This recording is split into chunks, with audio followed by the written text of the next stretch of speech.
2020 թվականը, երբ Ղարաբաղյան երկրորդ պատերազմի ողջ ընթացքում այս օրերին շաբաթը մեկ անգամ կալանավայրից հայտարարություններ անող Սամվել Կարապետյանը լռությունը խախտեց ընդամենը մեկ անգամ, այն էլ կողմերին զսպվածության կոչ անելով ու Ռուսաստանում ապրող հայերին ու ադրբեջանցիներին հաշտեցնելով։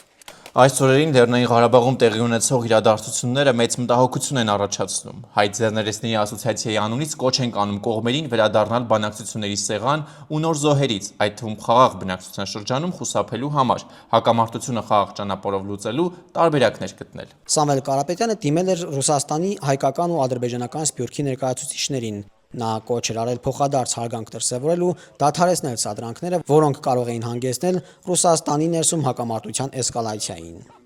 Ակնհայտորեն ներռուսաստանյան կայունության տարդելացելով այսպիսի Միսկի խմբի կամ ՀԱՊԿ-ի հայտարարությունները հիշեցնող հայտարարությամբ է միայն աչքի ընկել Տաշիր ընկերությունների սեփականատերը։ Այս հայտարարությունը արվել է սեպտեմբերի 29-ին, երբ հայտարարվում էր շուրջ 100-ից ավելի զոհերի մասին։ Պատերազմի ողջ ընթացքում Սամվել Կարապետյանը շարունակեց լուռ մնալ։